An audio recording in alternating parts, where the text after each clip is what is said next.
Hare Krishna. Om Namo Bhagavate Vasudevaya. Om Namo Bhagavate Vasudevaya. Om Namo Bhagavate Vasudevaya. Narayanam Namaskritya Naram Chaiva Narottamam Devim Saraswatim Vyasam Tato Jayam Pire Nashtaprayeshu Bhadreshu Nityam Bhagavata Sevaya Bhagavati Uttam Shloke Bhaktir Bhavati Nashtake. So today we are starting the 10th chapter of second canto of Bhagavatam, entitled Bhagavatam is the answer to all questions. Text number 1. And it's amazing. This is the last chapter of second chapter. So once we finish with this chapter, we will be completing the 2 cantos of Bhagavatam. It's a great achievement. So first verse. Shri Shukavacha Atra Sargo Visargascha Sthanam Poshnam Mutaya Manvantareshanu Katha Nirodho Muktirashraya. As we discussed yesterday, there are 10 topics, 10 characteristics of Bhagavatam, and they go as follows. Shri Shukdev Goswami said, in the Srimad Bhagavatam, there are 10 divisions of statements regarding the following: the creation of the universe, subcreation, planetary systems, protection by the Lord, the creative impulse, the change of manus, the science of God, returning home, back to Godhead, liberation, and the summum bonum. Text 2. दशमस्य विशुद्ध्यर्थं नवानाम् इह लक्षणं वर्णयन्ति महात्मानः श्रुतेनार्थेन चाञ्जसः. To isolate the transcendence of the summum bonum, the symptoms of the rest are described sometimes by Vedic inference, sometimes by direct explanation, and sometimes by summary explanations given by the great sages. So to isolate the transcendence of the summum bonum is the topmost, which constitutes the essence of Bhagavatam. The symptoms of the rest are sometimes described by Vedic inference. The rest are described in different ways, sometimes by direct explanation, sometimes citation from Vedas, sometimes with summary explanations, but the summum bonum, or the topmost topic, perfection of Bhagavatam, will be explained differently. Text 3. Bhutamatrendriyadhiyam janma sarga udarita brahmano guna vyashamya visarga paurusha smrita. The elementary creation of 16 items of matter, namely the 5 elements, fire, water, land, air, sky, sound, form, taste, smell, touch, and the eyes, ears, nose, tongue, skin, and mind is known as sarga. Whereas subsequent, resultant interaction of the moods of material nature is called visarga. Visarga means the subsequent creation. In order to explain the 10 divisional symptoms of Srimad Bhagavatam, there are 7 continuous verses. The first of these, under reference, pertains to the 16 elementary manifestations of earth, water, etc., with material composed of material intelligence and mind. The subsequent creation is a result of the reactions of the above-mentioned 16 energies of the first Purusha, the Mahavishnu incarnation of Govinda, as later explained by Brahma in his treatise Brahma Samhita as follows. So just like in the beginning of creation, Mahatattva, when it manifests, it becomes Pradhan, and then all these elements come into being, and then Brahmaji comes and he makes all the planetary systems, 8,400,000 species of life. So first creation is called elementary creation, Sarga, and then what Brahmaji creates, that is called Visarga. So this is what Prabhupada is writing. The subsequent creation of Visarga is a result of the reactions of the above-mentioned 16 energies of the first Purusha, the Mahavishnu incarnation of Govinda. And this is what Brahmaji explains. The first Purusha incarnation of Govinda, Lord Krishna, known as Mahavishnu, goes into Yog Nidra, mystic sleep, and the innumerable universes are situated in potency in each and every hair hole of his transcendental body. So this is how all the universes are kept. As mentioned in the previous verse, Shrutena, or with reference to the Vedic conclusions, the creation is made possible from the Supreme Personality of Godhead directly by manifestation of his particular energies. Without such a Vedic reference, the creation appears to be a product of material nature. This conclusion comes from a poor fund of knowledge. See, this is what Shrutena. Shrutena means with reference to the Vedic conclusions. So how the creation is made? According to Vedas, creation is made possible from the Supreme Personality of Godhead, means Lord Vishnu, directly by manifestation of his particular energies. By his energies, this creation is possible. It's not that the energies work on their own.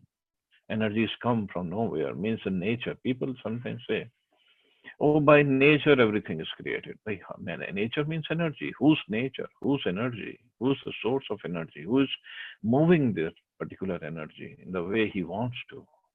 That's what they don't know.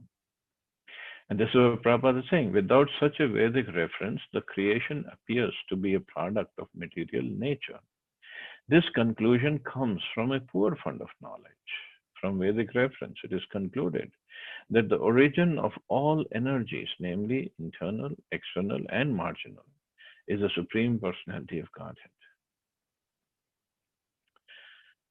So, origin of all energies, and this is what Krishna clearly says in Bhagavad Gita also.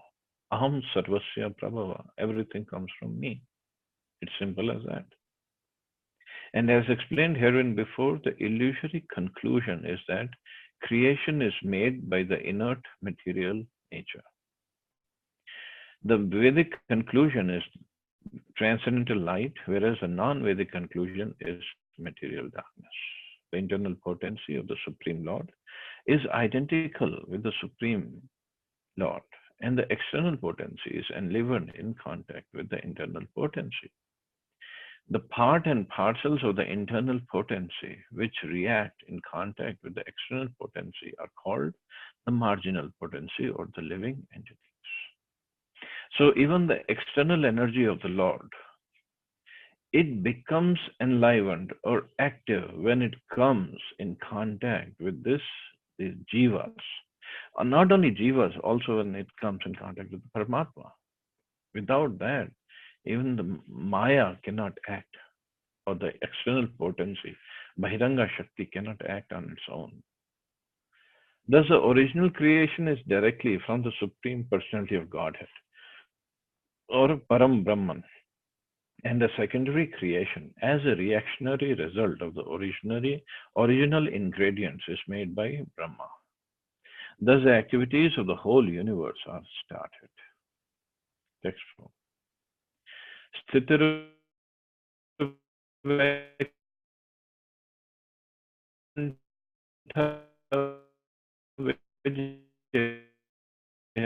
the right situation for the living entities is to obey the laws of the Lord and thus be in perfect peace of mind under the protection of the Supreme Personality of God. The manus and the laws are meant to give right direction in life. The impetus for activity is a desire for fruitive work. So the right situation for the living entities is to obey the laws of the Lord and thus be in perfect peace of mind. Otherwise, nobody can be in perfect peace. One who breaks the laws, even in this country, even in this material world, one who breaks a law, he is always on a run with the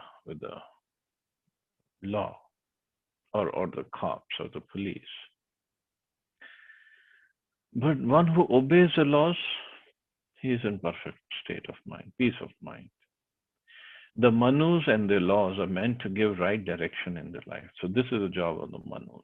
There are 14 manus in one day of Brahma, and these manus and their laws, which is called Manu Sahita, are meant to give right direction for manavs or human beings, because they are the only ones who can follow the laws. We cannot expect animals and the birds to follow the law. This material was created, maintained for some time, and again annihilated by the will of the Lord.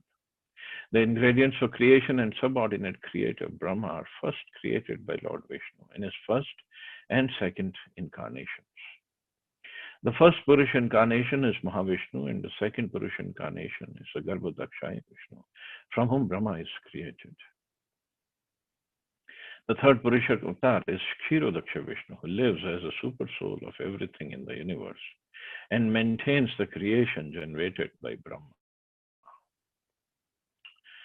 Shiva is one of the many sons of Brahma, and he annihilates the creation.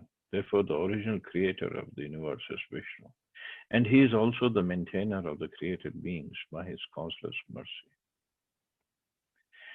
So, original creator is Vishnu, and he is also the maintainer of the created beings. As such, it's a duty of all conditioned souls to acknowledge the victory of the Lord and thus become pure devotees and live peacefully in this world where miseries and dangers are always in existence. The conditioned souls who take this material creation as a place for satisfaction of the senses and thus are illusioned by the external energy of Vishnu remain again to be subjected to the laws of material nature, creation and destruction.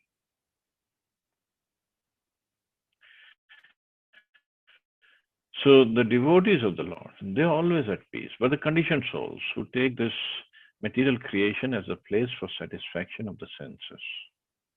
So every jiva actually thinks this creation is for my satisfaction, for my enjoyment. And that's when these two my's, when they collide, just like we once we had discussed the ripple effect. Like if somebody throws a stone in a water in a pond, and so the throwing of the stone, it creates lots of ripples, lots of waves in the water, in the pond, and somebody else throws another stone, that will also create the ripples, waves. And when these two waves collide, there'll be a problem. And this is what happens in the material world. So many eyes are there, so many means centers are there, and every center is producing different kind of waves, some small waves, some very big waves. And when those two waves collide with each other, it creates problems. The egos are hurt, and then the clashes happen, just like animal kingdom. And if one dog goes in the street of another dog, the other dog starts barking, and it's so much of barking, and then the first dog goes starts barking, and then he gets his buddies to bark against the original dog of the street, and the original dog of the street, he gets his buddies to bark against these new dogs, and then somebody has to beat all those dogs up to make them keep quiet. So this is what happens in the material world among all the human beings. So one human being is barking, the other human being is barking because their waves or ripples are get colliding, and it's creating. Then if they don't quiet down on their own, then Krishna sends his energy, Yamdutas. Okay, they'll make you quiet. But the problem is, soul is eternal. Soul again takes a body, a new body. He wants to have his own area, own kingdom, and that's where all the fightings happen all the time. But the devotee of the Lord is always peaceful. Why? Because he understands everything is for the service of Krishna. Everything was Krishna's pleasure. Everything is controlled, owned by Krishna only.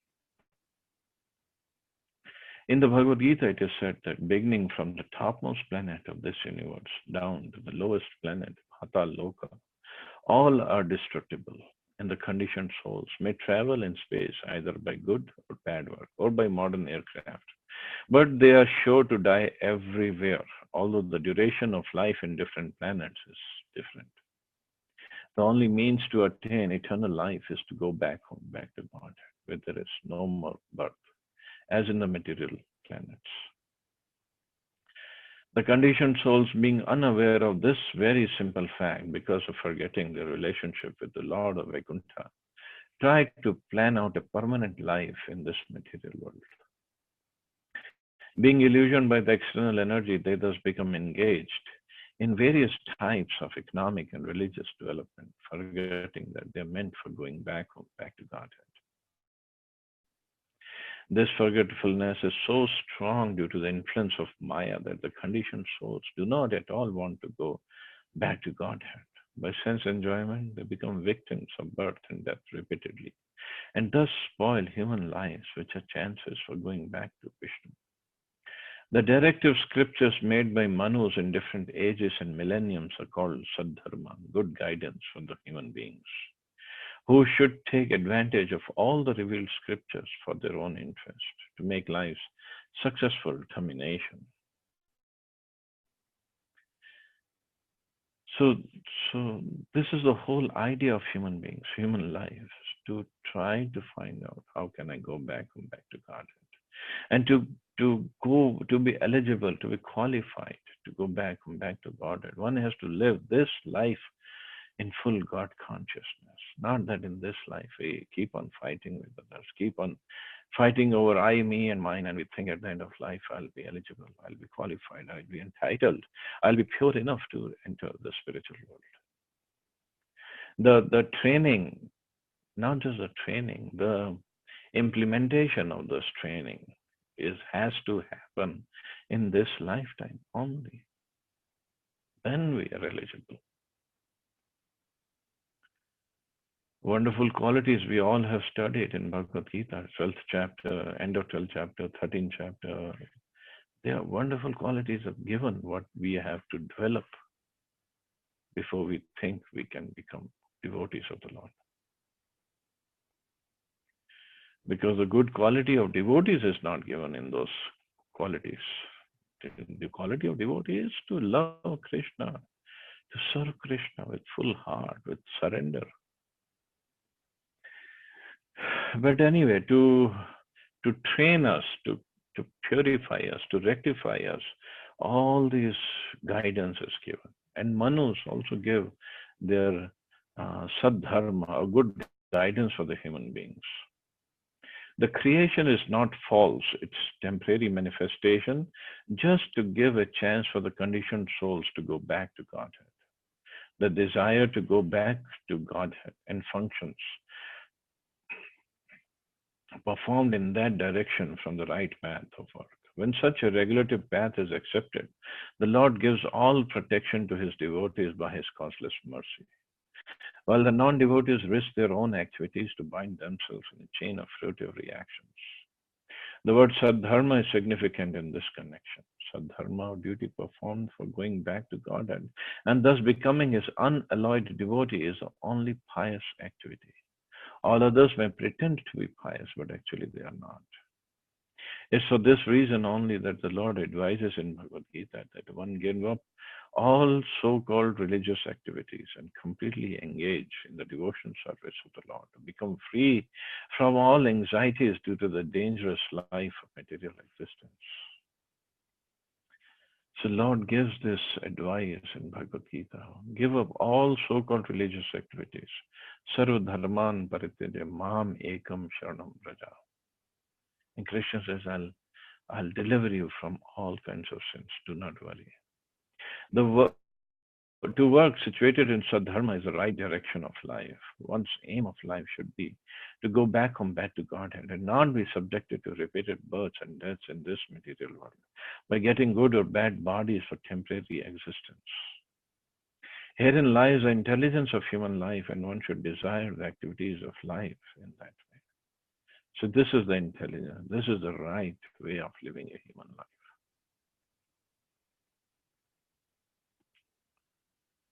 Text 5.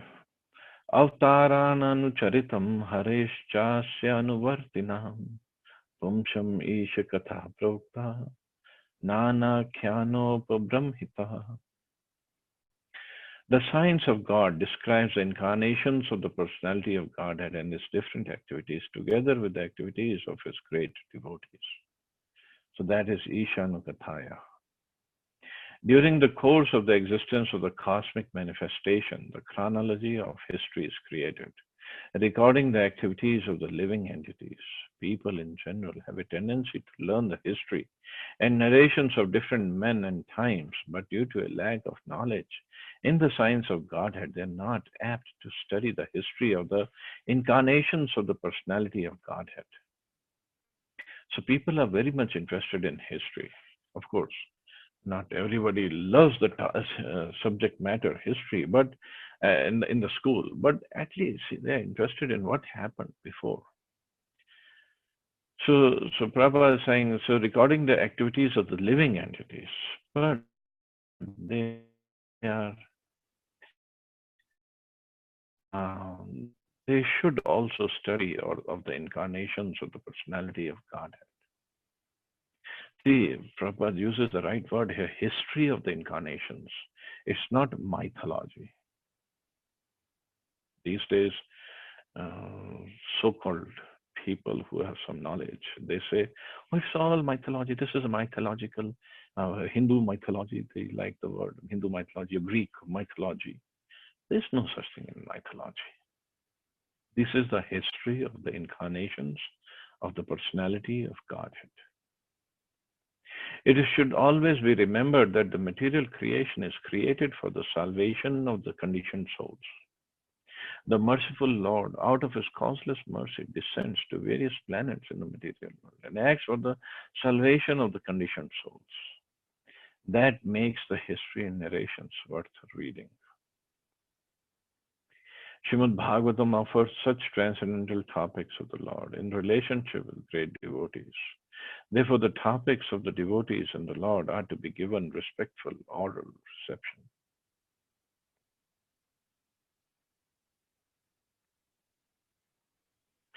So this is when the topics are related to the Supreme Lord. So these topics become very blissful, very nectarian, and one should read these topics or hear these topics.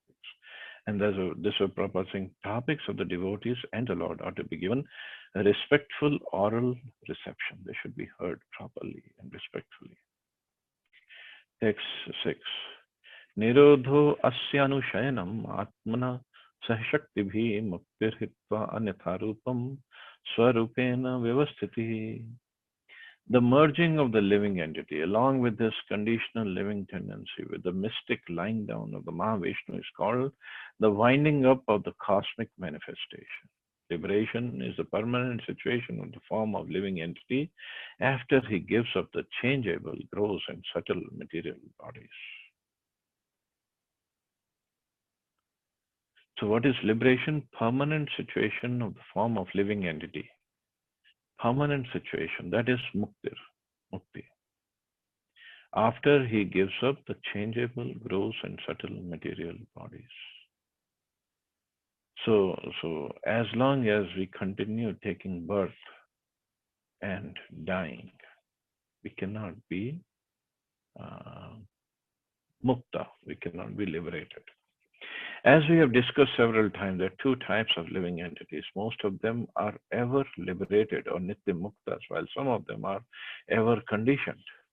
The ever conditioned souls are apt to develop a mentality of lording over the material nature, and therefore the material cosmic creation is manifested to give the ever conditioned souls two kinds of facilities. One facility is that the conditioned soul can act according to his tendency to lord it over the cosmic manifestation. And the other facility gives the conditioned soul a chance to come back to Godhead. So Prabhupada is saying there are two kinds of living entities. Most of them are ever liberated. Just like the spiritual world is considered 3 times bigger than the material world. So there must be 3 times more ever liberated living entities, then there are ever conditioned. So ever conditioned living entities, there are two kinds. One who still want to lord it over the material nature, though two who are ready to to come back to Godhead.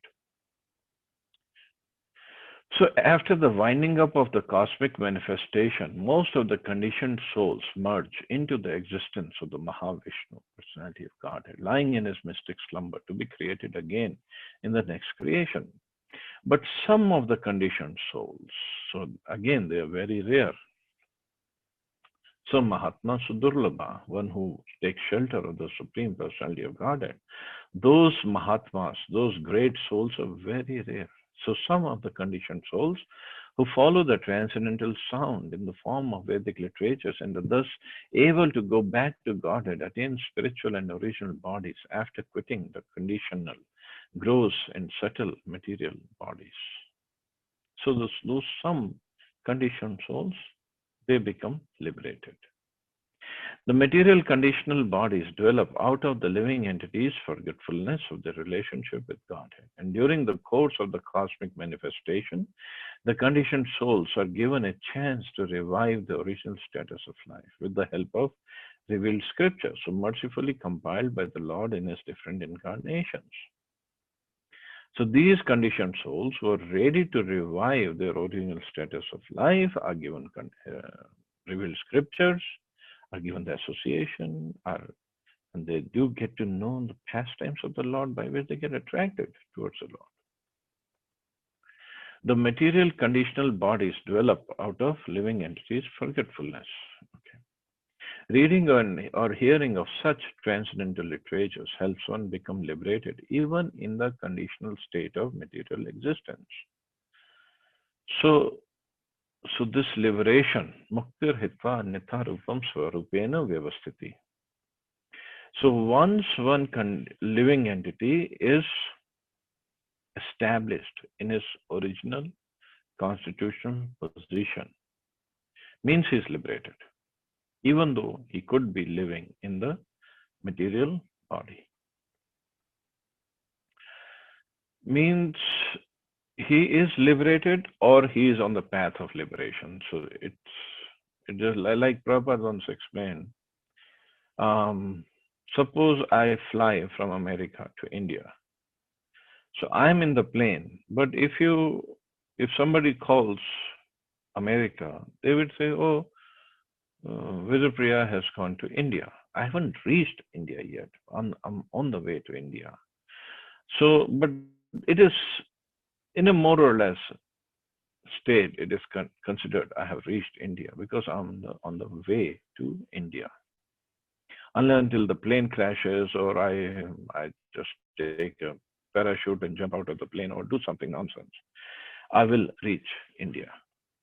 So similarly, one who has taken up devotion service or the path back home, back to Godhead, he is considered mukta, liberated, because he is on the plane, he is on the airplane going back home, back to Godhead. So even if he takes a detour, or even if he jumps out of the plane, or even if the plane crashes, of course, plane of devotion service never crashes. We only jump out of the plane. So it will just delay the arrival. So ETA would be different. But nevertheless, sooner or later, that soul will reach the spiritual world.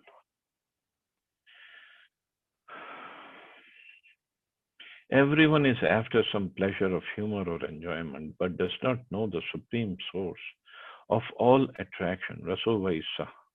The Vedic hymns inform everyone about the supreme source of all pleasure, the unlimited fountainhead of all pleasure is the personality of Godhead. And one who is fortunate enough to get this information through transcendental literatures like Srimad Bhagavatam becomes permanently liberated to occupy his proper place in the kingdom of God. So these literatures like Srimad Bhagavatam, Bhagavad Gita, Chaitanya Charitamrita, and other books that Prabhupada has translated, and other activities, the services that Prabhupada has given us, they are the very means by which we can become permanently liberated. It just we have to follow it properly. So I'll stop here. Thank you all very much. Hare Krishna. Jai Shri